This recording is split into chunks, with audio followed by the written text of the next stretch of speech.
Well, hello. This is the third part to a much longer reaction. If you haven't seen them yet, links to them are in the description as well in the top corner of the video. Now, with that out of the way, let's get this thing started then, shall we? People. He has 4 fingers, and as a king, you could argue that he is associated with knights, but none of his weapons appear to be knives, and he doesn't appear to wear armor. As a Darkener, he would need to steal a Lightner's determination to create dark fountains, and given his loss at the hands of the Delta warriors, it seems distinctly unlikely that the king has managed to defeat any Lightners in his time. Yeah. In terms of motive, the king very plainly lays out his reasons for wanting to bring about an age of darkness. He wants to allow the Darkeners the chance to govern themselves and overthrow the cruel Lightners that abandoned them. Of course, if he is the knight, then we'd have to assume that he is pretending to be both the Spade King and the knight at the same time, which seems like a rather tall order, but it's not impossible. In terms of opportunity, the king has been locked up in the unused classroom for some time, and thus was in the right position to create the Card Kingdom Dark Fountain. However, given that he is defeated and locked up at the end of Chapter 1, it seems impossible for him to have created the cyberworld. Again, this whole thing with using Darkeners, it hinges on the fact that Jaru is somehow assuming that the Darkeners can somehow exist outside of the Dark Fountains, when literally everything we've seen up to this point points to the fact that the Darkeners themselves only come into being after the Dark Fountain has actually been created. I'm sorry if I'm getting a bit heated, but at this point it's starting to annoy me. Furthermore, given that the knight overthrew the other kings and put the Spade King in charge, this implies that there were people who saw the king and the knight at the same time, which seems like pretty substantial evidence that they are not the same person. Even Sham regards the two as different characters, and I'm inclined to trust Sham. Throw in the fact that it wouldn't really make sense for the king to be the knight and get defeated in the very first chapter, and this already dubious option becomes increasingly unlikely. Yeah. Overall, the Spade King has the right mindset to be the knight, but he fails to match a number of the knight's attributes. He almost certainly lacks the ability to create dark fountains, he was in the wrong place to create the cyberworld, and multiple people seem to have seen the king and the knight at the same time, which seems to put the final nail in the coffin for this candidate. As such, I'm going to go ahead and put the Spade King in F tier. Next is the candidate that everyone, at least for a moment, thought was the knight. Kris. In terms of means, Kris meets almost all of the requirements. They wield a knife, they dress like a knight, they have 5 fingers, and they clearly have enough determination to create dark fountains, as they are literally the only character to create a dark fountain on screen thus far. However, there is one detail that Kris has that doesn't line up with the knight. Kris has rather short arms. This is specifically highlighted in Chapter 2, when Kris is unable to reach the controls. The game literally comments that your arms are too short, and this is the same chapter where the knight is revealed to have long hands/arms.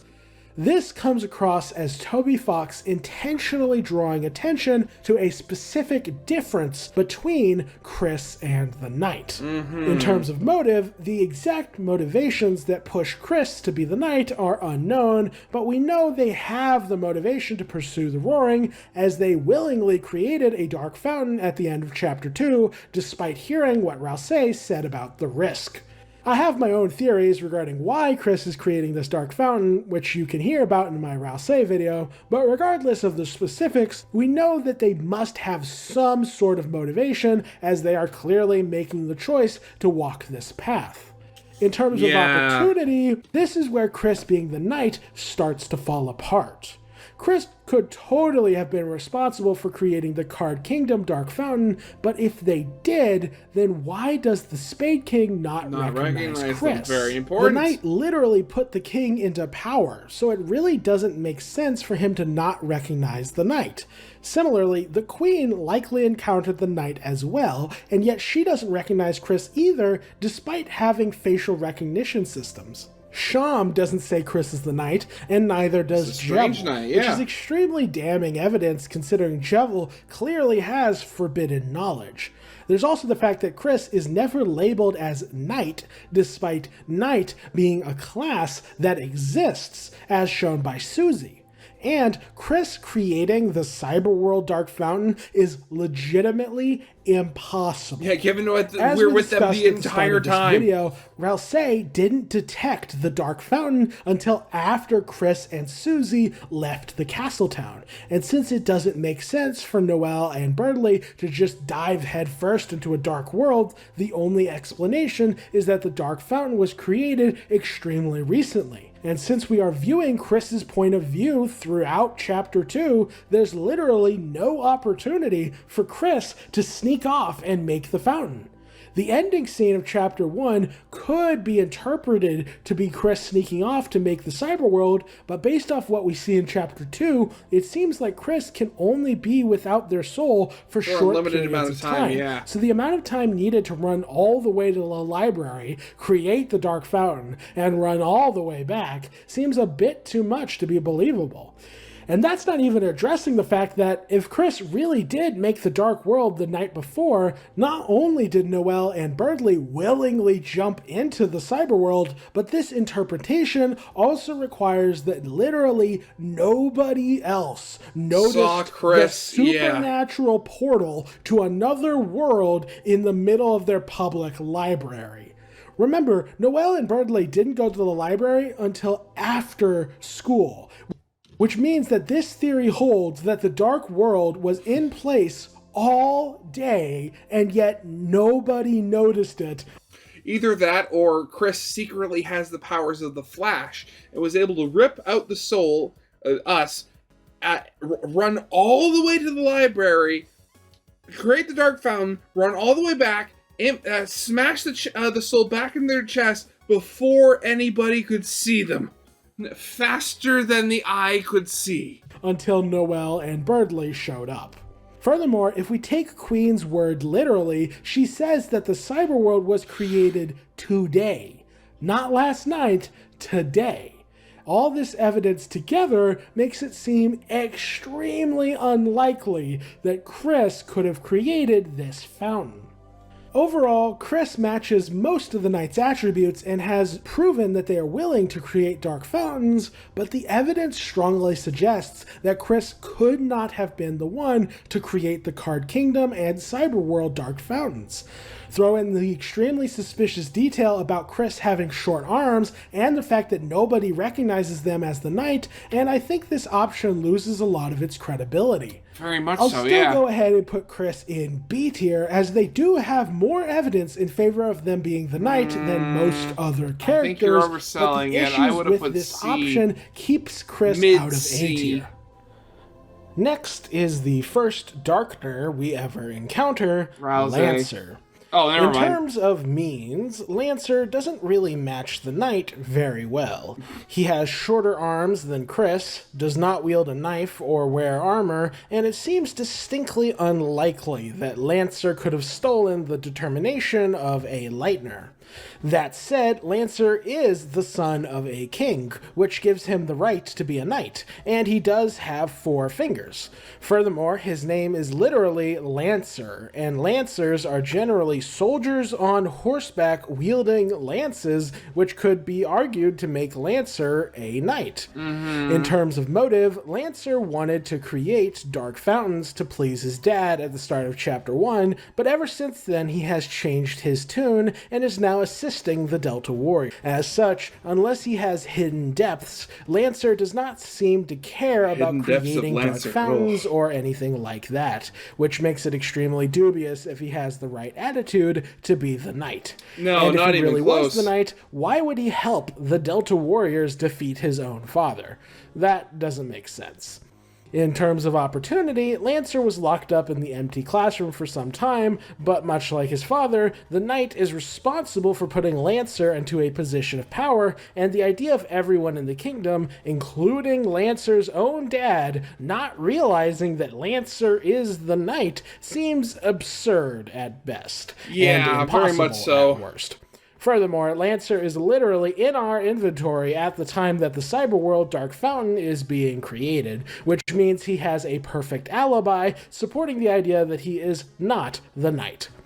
Overall, Lancer has a couple of niche details that could arguably support him being the Knight, but the vast majority of his characterization, motivations, and personal timeline seem to be completely opposed to this concept.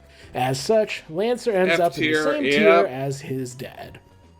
Next up is Mad Dummy, aka Mad Mew Mew, aka Napstablook's cousin. In terms of means, Mad Dummy has no arms as a ghost or as a dummy, but as Mad Mew Mew, they do have hands, and those hands actually include 5 fingers. It's entirely possible that Mad Dummy is possessing a similar doll in the Deltarune timeline, and given that Mad Mew Mew's body is literally an animatronic, that could be argued to be evidence of them being knight-like due to them effectively being a soul inside a metal body. Okay, that's a bit of a stretch there. That's a real stretch there. Mad Dummy is also notable for wielding a knife, and while they are not a knight in Undertale, they do work alongside Undyne, who is a knight, and are noted for having a fondness for her, so this could be evidence of them having interest in knighthood. Mad Dummy is also an intensely passionate entity, which could be evidence of them having above-average determination. Yeah, definitely. In terms of motive, Mad Dummy is a very passionate entity who is prone to bursts of irrational rage, so it could be argued that they are unstable enough to potentially pursue the path of the Roaring Knight. Furthermore, in the Deltarune timeline, both Mad Dummy and Mettaton are still living together, so it could be that Mad Dummy, seeing Mettaton in such a sorry state, wants to bring about the Roaring to make things better for their family. Alternatively, Mad Dummy hated Mettaton in Undertale, so maybe living together with him in Deltarune has driven Mad Dummy to the point of wanting to destroy the world out of rage. They are certainly extreme enough. Furthermore, if they really are possessing an animatronic like they were in Undertale, that would explain why the Spade King was so fond of them. Again, the animatronic thing, like, in the Mad Mew Mew, I thought it was literally just a giant figurine, so it was like basically a giant doll. Like, I wouldn't classify that as an animatronic. As Mad Mew Mew is effectively a supernatural robot, which makes them quite different from the regular Lightners that the king hated so much. Furthermore, while it's hard to imagine many of these candidates overthrowing the Card Kingdom government and putting Spade King in charge, Mad Dummy seems aggressive enough to go for something like that, and I could totally see the Spade King respecting Mad Dummy's anger and rage. In terms of opportunity, Mad Dummy has the easiest time pulling off this scheme out of any of the other candidates thus far, as they can pass through walls in their ghost form in order to sneak into places or scout them out in advance before creating a dark fountain. As such, combined with them being very reclusive, Mad Dummy has every opportunity to create both the Card Kingdom and Cyberworld dark fountains without being detected.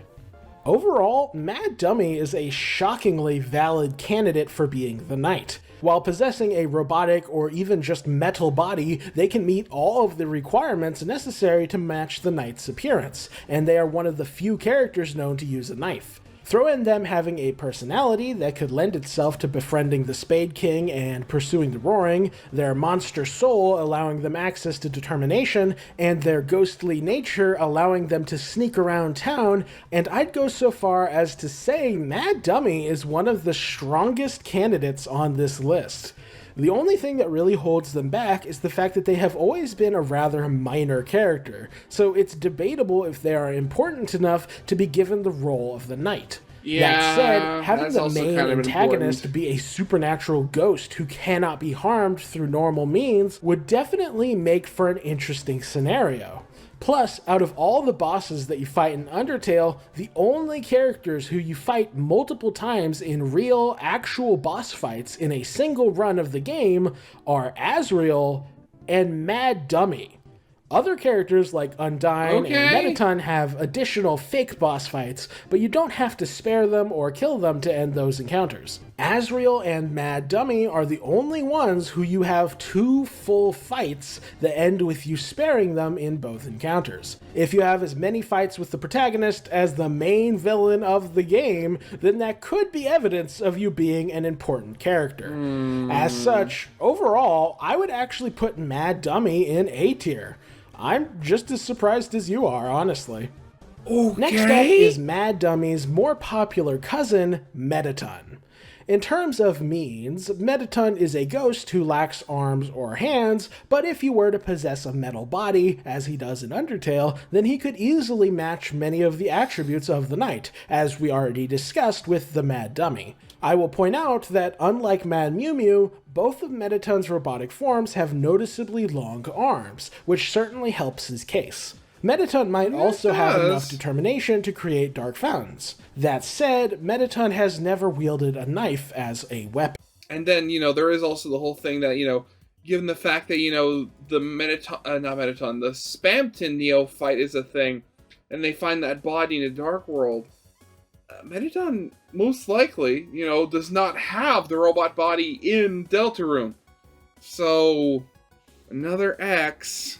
In terms of motive, in this timeline, Mettaton has never achieved the fame and body that he always wanted, with his neoform remaining an unfulfilled dream that he left on the public laptop. As such, if his life is so dull and disappointing, it seems entirely feasible that he might become the Roaring Knight in order to bring about a more entertaining world. Furthermore, people transform when entering the Dark World, so maybe Mettaton is only able to achieve his ideal body while in the Dark World, and thus he's bringing about an age of darkness in order to ensure he'll always get to live in his body. Mettaton was never a super ethical person, and while he's not a villain, I could definitely see him letting his hopes and dreams blind him enough to pursue a path as dangerous as that of the Roaring Knight. In terms of opportunity, like I said with Mad Dummy, ghosts would have a hilariously easy time sneaking into buildings and scouting out opportunities to create dark fountains, and given that Mettaton is a recluse that nobody ever sees, his sneaking about would likely go completely unnoticed. Similarly, Mettaton's flashy nature and the fact that he's a ghost instead of a regular lightner could allow him to bedazzle the Spade King into helping him with his plan. That said, Spade King respecting Mettaton doesn't make quite as much sense as Spade King respecting Mad Dummy. Overall, Mettaton has most of the same advantages that Mad Dummy had, which makes him a fairly strong contender to be the knight. However, there were definitely a handful of details that made Mad Dummy a bit more compelling and believable, which Mettaton doesn't possess. Namely, Mettaton seems less likely to befriend the Spade King, he has never wielded a knife, he wasn't able to acquire a body he was willing to inhabit without the help of Alphys in Undertale, and whereas Mad Dummy was a side character that I could see Toby Fox giving a larger role in Deltarune, Mettaton was a major character in Undertale, so I feel like he has already been given his time in the sun. As such, while this might be my personal bias bleeding in, I just don't feel as compelled by this option as I was with Mad Dummy, so I think I'm going to go ahead and put Mettaton in B tier. Next up is Monster Kid.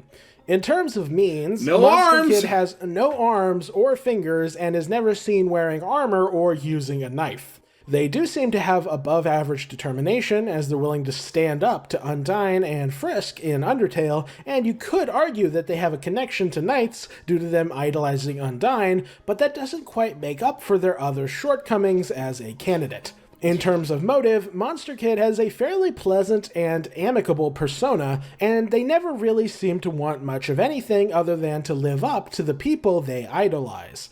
As such, given that they generally idolize fairly heroic characters, it seems highly unlikely that they would want to pursue the Roaring. The only way you could spin this is by using the Goner Kid as evidence that Monster Kid has some greater meaning in the story. But given how much of a stretch that is, and how little we know about Goner Kid and his role in the narrative, even that route is dubious. If he has any part of it. In terms of opportunity, Monster Kid attends the school and has probably used the library before, so they could have likely snuck in at any point. There's no proof that they made these dark fountains, but there's no proof that they couldn't have made them either. You know, aside from the fact that they don't have arms. Overall, Monster Kid is one of Kris's classmates, which means they're likely more important than most of your average monsters, but they don't match the knight's attributes at all, they don't seem to have any motive to bring about the roaring, and we've seen no evidence of them being anything more than some silly teenager trying to live their life. God, can you imagine that a Monster Kid ends up getting into a dark world, becomes one of those temporary companions like Noel, but in the dark world, when they change, they gain like robotic arms? Oh, that'd be really funny. Plus, they have no arms, and that's a pretty big problem when it comes to being the knight. So, Monster Kid very goes important. in F tier. I just noticed that 2 of Kris's classmates don't have arms. Wait, I forgot about Snowy. That makes it 3. How strange. This reminds me of that one Doofenshmirtz meme where he's like, it's strange that it happened more than once. Anyway, I digress.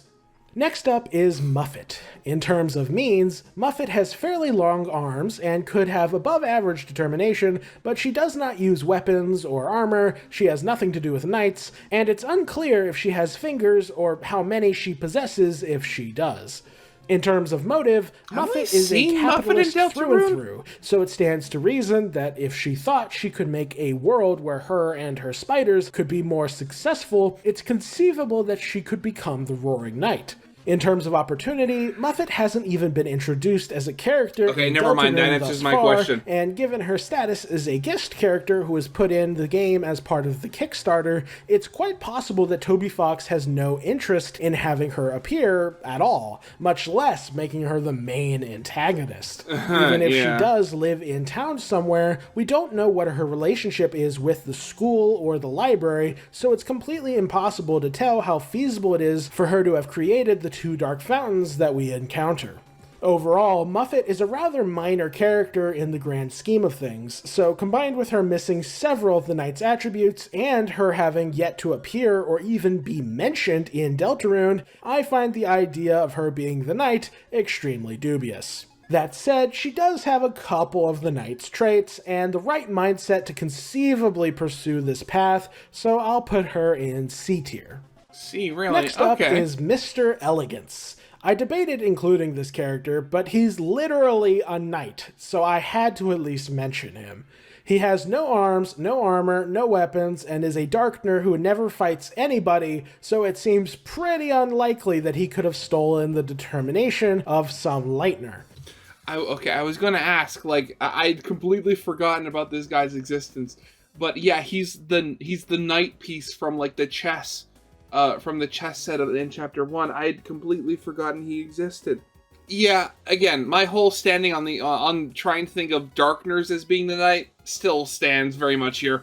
That said, he is a knight. He's literally a knight chess piece, so he's one of the few confirmed knights in this game. Smack. In terms of motive, Mr. Elegance seems pretty happy to help out the Delta Warriors and is unhappy with the Spade King rising to power. Combined with the fact that nobody calls him out as the knight, and it seems distinctly unlikely that he is the knight or has the motivation to pursue the roaring. Yeah. In terms of opportunity, he certainly could have created the Card Kingdom Dark Fountain as he lives there, but since we see him immediately before leaving to go to the library, it seems extremely unlikely that he could have beaten Kris and Susie there in order to create the Cyberworld Dark Fountain. Overall, I really probably shouldn't have bothered including this character, as he lacks the means, motive, and opportunity to be the Roaring Knight, but I just felt obligated to mention him since he is technically a knight. He's going straight into F tier for obvious reasons. That's a wasted minute. Next up is Mr. Society.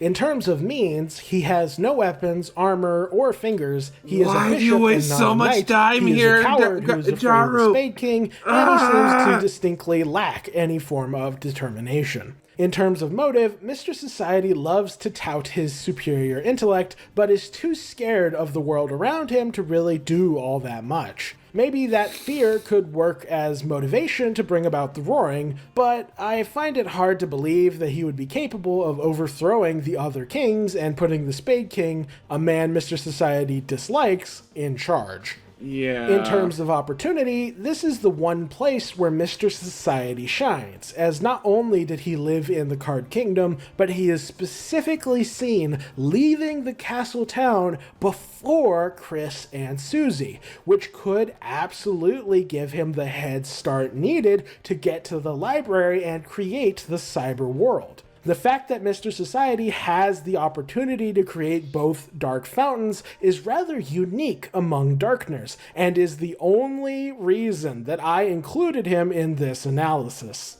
Overall, as you'd expect, Mr. Society lacks the means and the motive to be the Roaring Knight, but he could have theoretically been in the right place at the right time to create the Dark Fountains, which counts for something. It doesn't count for a ton, mind you. I'm still putting him in D tier, but I do think he's been given just enough characterization and screen time to just barely get out of F tier.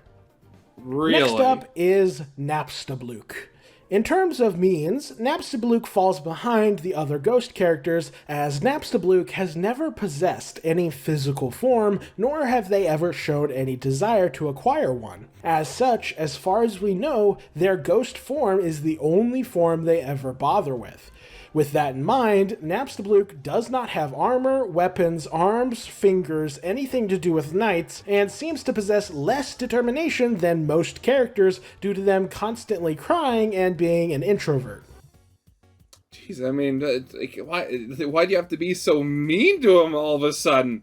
In terms of motive, it's vaguely possible that Napstablook may want to pursue the Roaring in order to help their family, but unlike Mettaton and Mad Dummy, Napstablook has consistently shown to not only be a non-violent and non-confrontational person, but also one who is generally polite and kind to others, which makes them opening dangerous dark fountains seem distinctly out of character. They're literally a police officer in this timeline, a job devoted to protecting the public, so they really don't seem to have the correct motivation to pursue the Roaring. In terms of opportunity, like the other ghosts, Napstablook has every chance to create the Dark Fountains due to their ghostly powers. That said, since Napstablook has a day job, they could have some potential conflicts in their schedule. So even in this category, Napstablook falls behind the other ghosts. Overall, Napstablook lacks the means and the motive to be the Roaring Knight, and they have less opportunity than the other ghosts due to them having to work as a police officer, which makes them so much less viable than their family members that it's actually kinda shocking. An argument could be made that Napstablook deserves F tier, but they could still theoretically possess a metal body and masquerade as a knight, which means that, in theory, they could have the means just like the other ghosts. However, since that goes against their established characterization, I can't factor that in as strongly as I did with the others. Honestly, you could put Napstablook in D tier, but I think they're ever so slightly more viable an option than that, so I'll put them in C tier. Next up is the latest and greatest addition to our party, Noel Holiday. In terms of means, Noel has no weapons, armor, or any connection to knights, and it's unclear if she has the necessary number of fingers. That said, the Queen seemed confident that Noel had enough determination to create more dark fountains, so that part checks out. In terms of motive, something bad is clearly happening with Noel's sister. Her father is currently dying in the hospital, and she has an unhappy relationship with her mother. As such, Noel has plenty of reasons to want to shake up the status quo, and she expresses as much at the end of Chapter 2. The only issue is that Noel doesn't seem like the kind of person to summon dangerous dark fountains in her school or around her friends. But then again, maybe the reason Noel wanted to go with Susie to the closet at the start of Chapter 1 was because she wanted to be the one to go on a magical adventure in another world with Susie, and Alphys just sort of ruined her plans. However, if Noel really is the knight, then this idea relies on her completely concealing this fact in all of her dialogue while playing completely dumb about the existence of dark worlds and how the combat within those worlds works.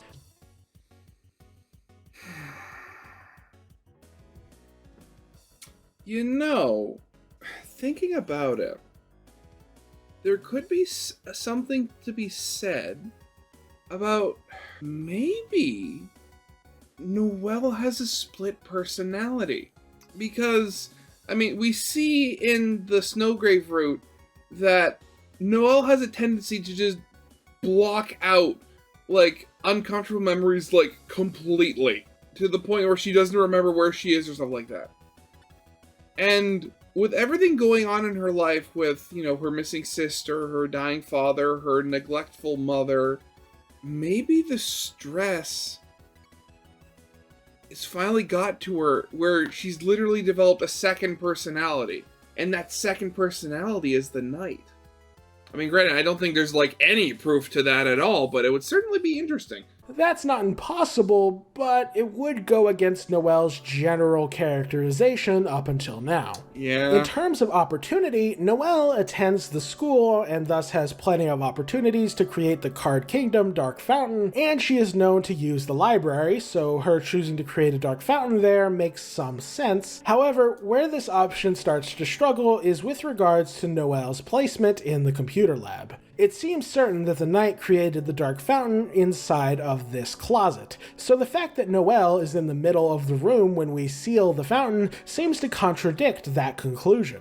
Furthermore, if Noel really did create the Dark Fountain, then how did Birdley not notice? He was either with her the whole time or literally got there before Noel, her, yeah. So it seems like Noel would have been seen. Furthermore, given how obsessed with Noel the Queen is, and given that the Queen seems to have potentially encountered the knight, it seems incredibly unlikely that she would be unable to figure out that Noel is secretly the knight. The Queen literally says that the knight has taken its leave, so unless she's covering for Noel, this seems to be evidence against Noel being the knight. Yeah. That said, maybe Noel has a split personality. Hey, what did I just say? Maybe the Queen encountered this alternate personality of Noel's that calls itself the Roaring Knight, and when Queen is trying to awaken Noel's power, she's actually referring to Noel's Roaring Knight personality. That would explain a lot of Noel's behavior in the Snowgrave route. It would also explain why Noel is surrounded by craters when we find her. Maybe her Roaring Knight persona woke up and wreaked havoc before going back to sleep. There's not much evidence for this split personality theory. Yeah, admittedly, and even there is if it not. was true, Noel still doesn't match most of the knight's attributes. As such, as cool as Noel having an evil alternate personality would be, I don't think it's very likely, and that makes Noel a pretty dubious candidate. She's clearly got something going on with her, and she could be the knight, but it seems unlikely given the evidence we currently have. So I don't think I can put her any higher than C tier. Next is one of the stranger characters in this franchise, Onion-san. In terms of means, Onion-san has tentacles instead of arms, is too large to fit in a closet, is never seen using armor or weapons, and it's unclear how whether much they can actually leave the they might have. And it's also unclear whether they can actually leave the water. So that kind of limits their mobility a fair bit. They realistically don't match the Roaring Knight much at all. In terms of motive, Onion-san can't even remember their own name, so it's hard to tell what kind of motivation they might have for anything that they do. I honestly have no idea why they would become the Roaring Knight. In terms of opportunity, Onion-san is literally too big to fit into any of the buildings where these dark fountains were created, so it seems downright impossible for them to have created them. And even if they did somehow make these fountains, it seems even more impossible that nobody would have seen them fleeing the scene. Unless Onion-san somehow has, like octopus or cuttlefish ability to, like, camouflage or something like that, but we have literally no proof whether that's even possible. Oh god, that'd be really weird if Onion said just suddenly showed off that they had the ability to camouflage. Oh. Overall, Onion-san is one of the most unlikely candidates in this video due to their huge size, their lack of humanoid proportions, and their memory loss. They are easily the least likely candidate thus far, so F tier for Definitely F tier, F tier. Next up is the Great Papyrus. Here we go. In terms of means, Papyrus has long arms, dresses in some sort of armor, and wants to be a member of the Royal Guard. But he doesn't use knives, it's unclear how many fingers he has, and it's also unclear how much determination he has. Well, I mean, given that he's a skeleton, and the skeletons look like they're human skeletons, at least for the most part, I'd assume he has 5. And that's generally how a lot of people depict him, and in fan art, stuff like that, as having, like, 5 fingers. Although, he seems like the sort of person to have above-average determination. In terms of motive, this is where things get dubious. Papyrus is rather naive, so it's conceivable that he could be manipulated into doing some bad things, but he's also a very good person who would never overthrow a government and put someone like Spade King in charge. Yeah. Furthermore, while Papyrus is on the innocent side, he's not a moron, so I feel like he would realize creating these dark fountains is a bad idea that puts people in harm's way.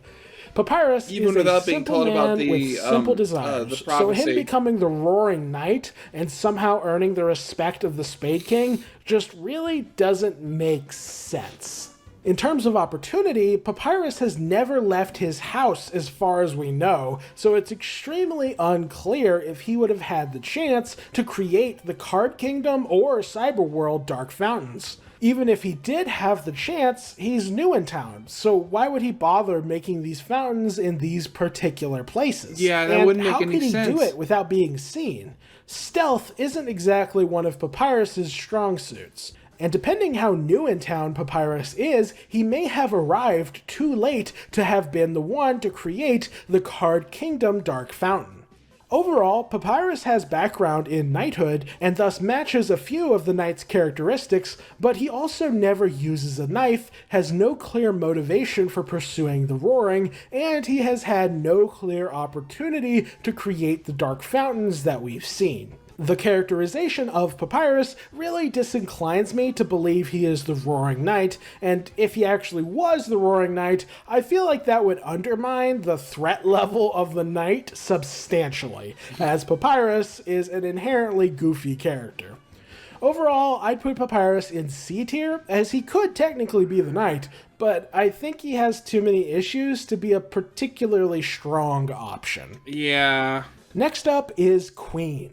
Darker, Queen has obviously a metal don't believe body, which could be argued to make her knight-like. She has long arms, and while we never see her hands in clear detail, the images of her on the computer monitor depict her with 4 fingers, while the Giga Queen has 5 fingers. However, the Queen never uses knives, and while royalty do have inherent ties to knighthood, the Queen herself is never painted in such a light.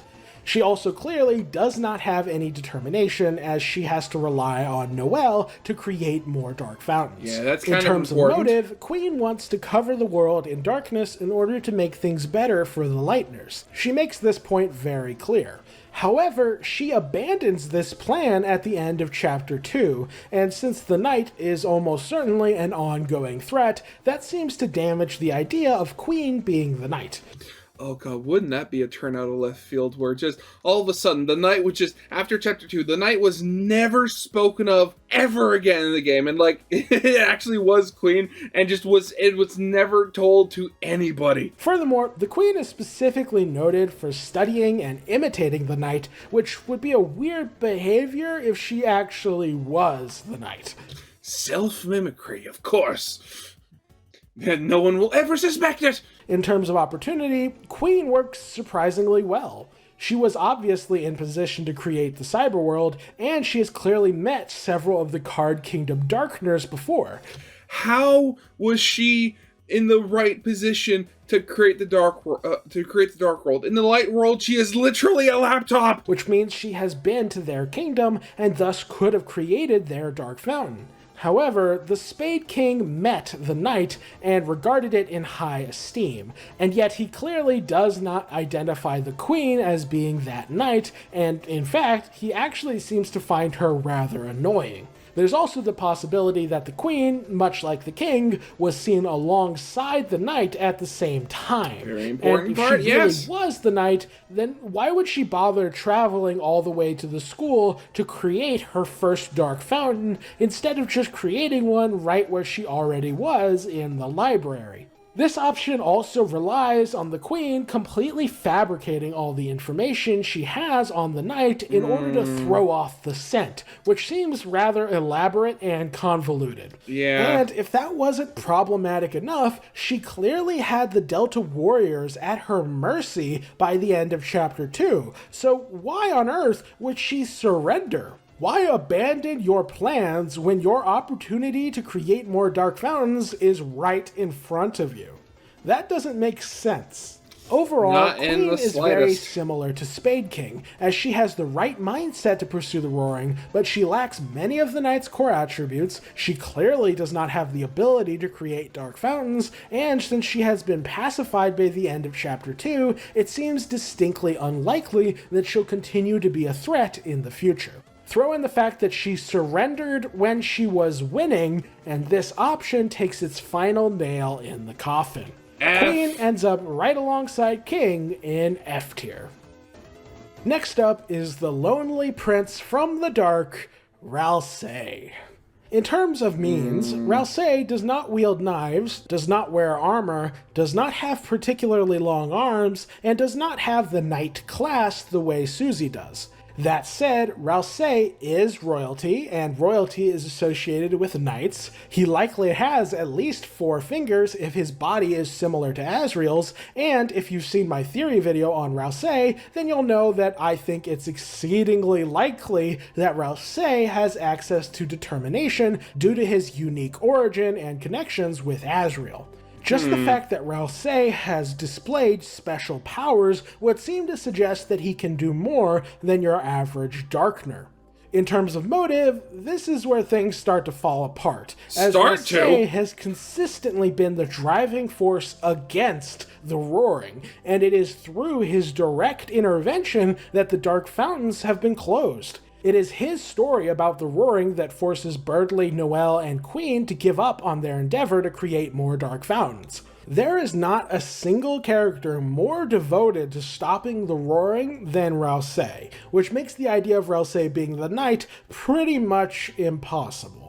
Unless Ralsei is playing both sides and is both trying to stop the roaring and cause the roaring, then I really can't foresee Ralsei being the main antagonist of this narrative. I would sooner expect Ralsei to be the angel from the prophecy, as at least the angel seems to be against the roaring if my Deltarune magic theory holds true. But even without that, Occam's razor insists that Ralsei is not the knight.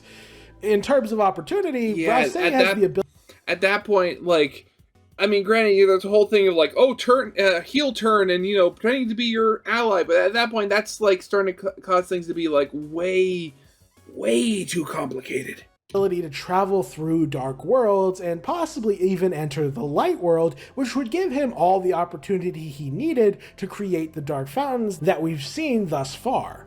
Maybe Ralsei didn't sense the dark fountain in the cyberworld, but instead just knew that it existed already because he's the one who created it. The only issue with this idea is that it would require Ralsei to say goodbye to Kris and Susie in the castle town, somehow rush ahead of them to the library, hide in the closet, create the dark fountain, and then rush back and then hide somewhere while Kris and Susie jump in themselves. So again, it just adds so much unneeded complexity. Tell Queen that he is the Roaring Knight, leave the cyberworld, wait for Kris and Susie to arrive, and then re-enter the cyberworld while pretending to have just arrived. And he'd have to do all of this without letting the Queen realize that he is the Roaring Knight. That is so absurd that it also simply seems impossible. Yeah, very much Overall, so. Ralsei has some of the baseline attributes of the knight, but he's not a perfect match in terms of appearance or weaponry. He has consistently presented himself as being against the roaring, and he seems to have zero opportunity to create the cyberworld Dark Fountain. Also, something I just realized. I only just realized that out of everybody here, the only people that didn't seem shocked at Rousey's story was Kris, who seemingly may be unconscious given how they look, and Noel. Like Birdley, Queen, Susie, but then Noel's just like completely nonplussed by this at all. If Ralsei didn't have arms, I'd probably put him in F tier.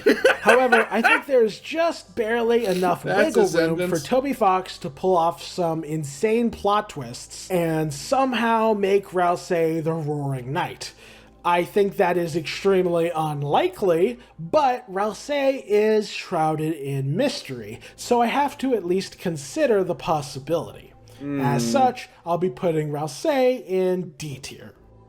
Next, I was going to discuss Reaper Bird, but now that I think about it, Reaper Bird is an amalgamate of nameless, generic monsters, and since they have no named counterpart in Deltarune like Crystal and Mutler, there's really no point analyzing them. Yeah. So, I won't.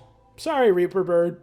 Next up is a character who is disturbingly viable as a candidate for being the Roaring Knight. This character, by all rights, should not be the knight, and yet it upsets me how much evidence has slowly piled up in favor of this potentially being the case. If you've been paying attention, you'll likely know who I'm about to discuss. It's time for Rouxls Kaard. Starting with means,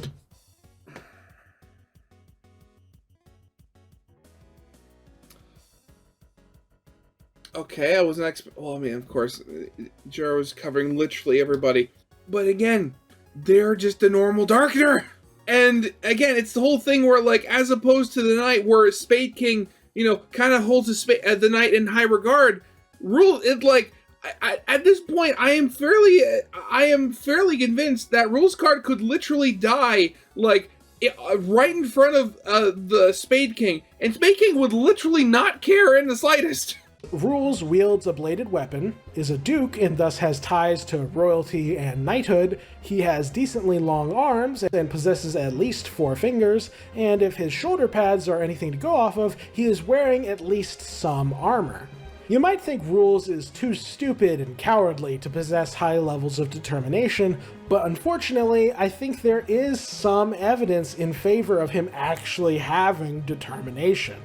Okay, I'm very much looking forward to see what any of this proof is, because none of it sounds real. For one, Rouxls has this line that you can read when he's in your inventory, but the sentence gets cut off. However, if you look into the game files and look at the complete sentence, you can see that Rouxls is aware that he is being cut off by the game, as if he somehow knows about the limitations of text boxes. If Rouxls is aware of the attributes of his video game world, then that would make him similar to Flowey, who is another character with above average determination who also has awareness of them being in a video game. Throw in the fact that Rouxls can flat out teleport, can create devices that mind control other mini-bosses, and was seemingly about to unleash some sort of awesome power before he turned to stone, and this all culminates in Rouxls Kaard, much like Ralsei, having supernatural powers that no other Darkeners seem to possess,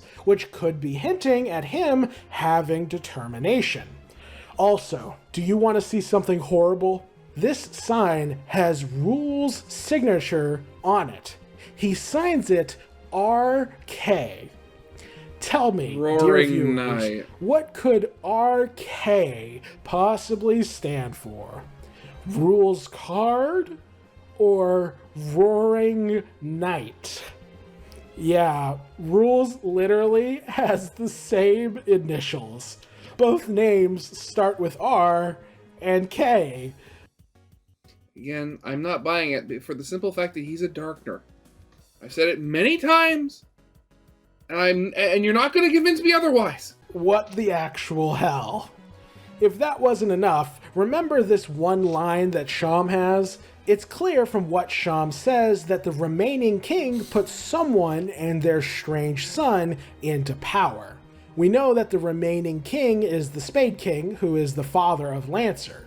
The most common interpretation of this line is that Sham is saying that the Spade King put himself and his son Lancer into power. Given that we then go on to see the Spade King and Lancer in charge of all the Darkners, this interpretation seems valid. The only issue is that you'd expect this line to be the remaining king put himself into power and not the remaining king put him into power. Yeah. As such, another interpretation of this line is that the him being referenced here is not the Spade King and is actually the knight. If that is the case, then that implies that not only did the knight have a strange son, but also that this strange son was put into power in the Kaard Kingdom. The only character other than the Spade King to have any power in the kingdom is Lancer, which means that this interpretation of this line implies that Lancer is the son of the knight. This also implies that the knight was put into some position of power in the kingdom. This doesn't really seem to make a ton of sense, as it's directly stated that Lancer's dad is the Spade King, who we know is not the knight. However, we also know Lancer that calls Lancer Rouxls refers his to lesser Rouxls dad. Kaard as his lesser father. And Rouxls Kaard also got put into power by the Spade King. As such, you could interpret this line as Sham saying that the Spade King put the Roaring Knight, Rouxls Kaard, and his strange son Lancer into power. Now, obviously, this interpretation has issues, as the Spade King's later dialogue clearly does not reference Rouxls Kaard as being the knight. And also, he, as I stated before, his just general lack of respect for Rouxls Kaard, like, in the slightest. But just the fact that this tinfoil hat conspiracy theory makes as much sense as it does is upsetting. In terms of motive, Rouxls is obsessed with serving under an evil overlord, and thus happily works for the Spade King and later the Queen until he is defeated. I mean, he doesn't really work under the Queen. He more like just says, it's more like he just says he's working under her without her knowledge of it, of him even being there in the first place. He is notably the only antagonist from Chapter 1 to return to confront the party a second time in Chapter 2. What does this have to do with the Roaring? Well, if my theory about Deltarune's magic and the angel holds true, then unleashing the angel's heaven will literally summon the angel from the prophecy to wreak havoc on the world.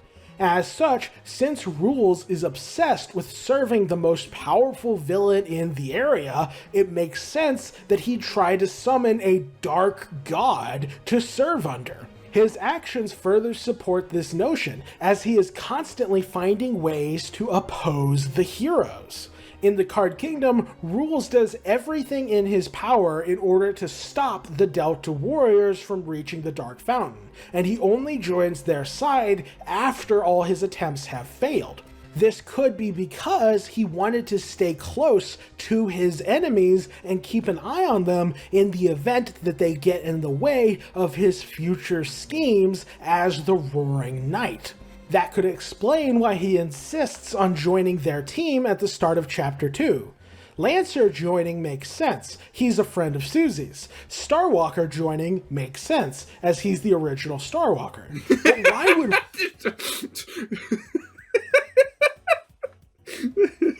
It makes sense. He's the original Starwalker. Yeah, that makes total sense.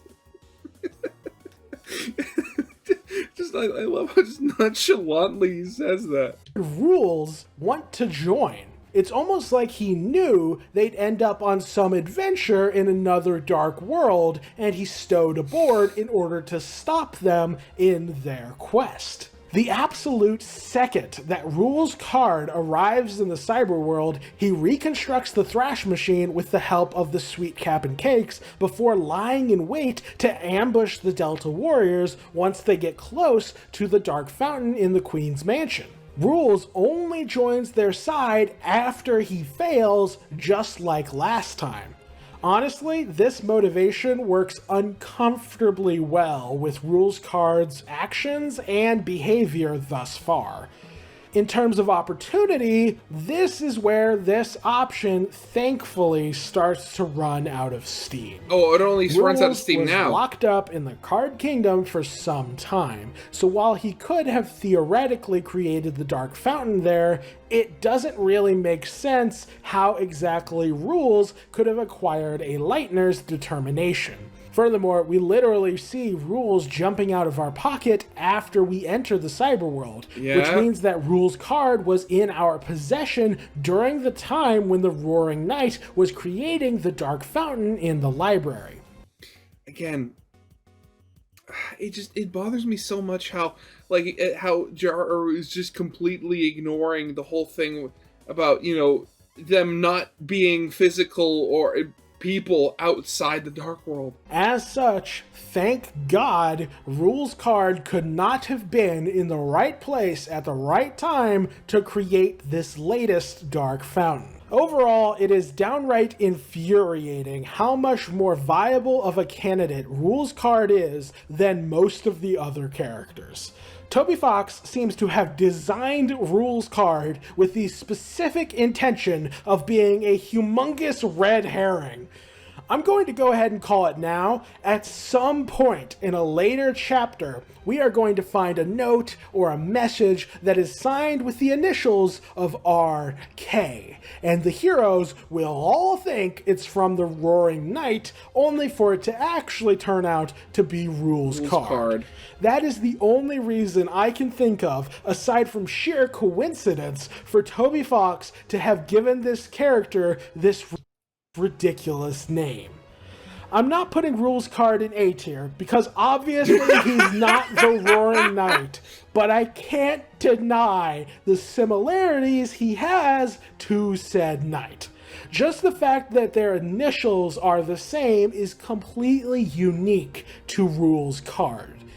As such, it is with a heavy heart that I put him in B tier.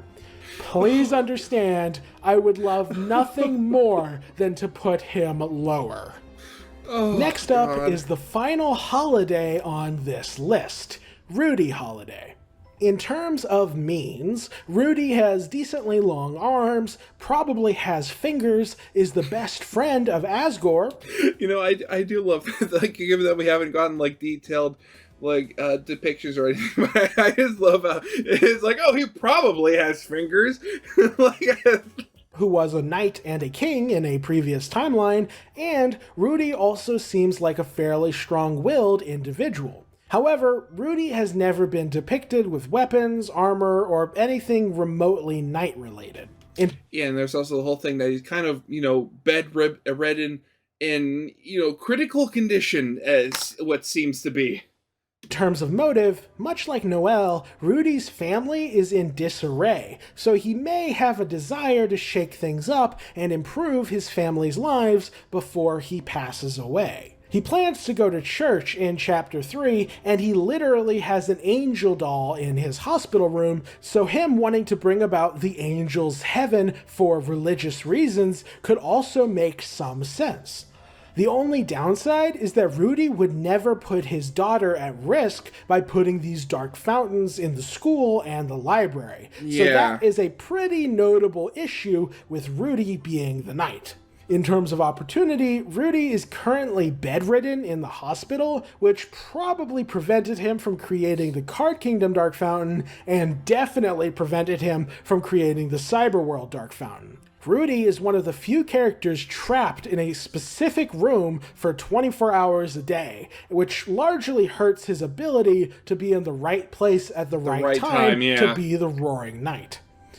Overall, Rudy matches a couple of the knight's traits and may have the right motivation, but his care for his daughter, combined with his illness trapping him in the hospital, makes it very unlikely that he could actually be the Roaring Knight. It's not completely impossible, so I won't put him in F tier, but he's as D tier as they come. Side note, I won't be discussing the Mare, despite her being an important character for Rudy and Noel. We literally haven't met her yet. Basically nothing about her at this point in time. Next up is Mr. Undertale himself, Sans.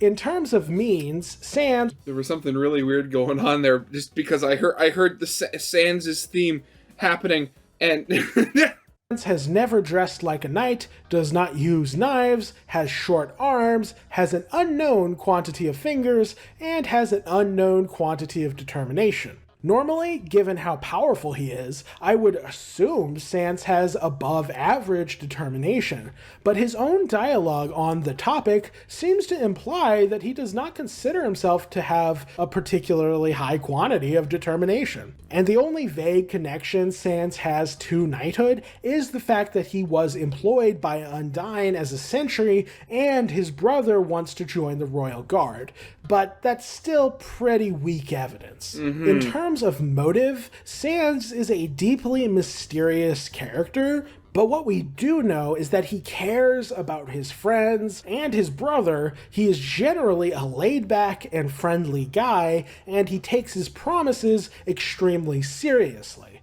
to the point that he's unwilling to stop Frisk unless the world will literally be destroyed if he doesn't. That said, thinking about it, like, I understand, you know, keeping a promise to a fault, but, like, that seems more like a character flaw than anything else. And that is it for now, unfortunately. This is, of course, a part of a much larger reaction, so link to the next part should be appearing, you know, somewhere over my face, as well as in the corner of the video. I hope you guys liked. If you did, leave a like, subscribe if you have not, and I'll see you in the next part. See ya!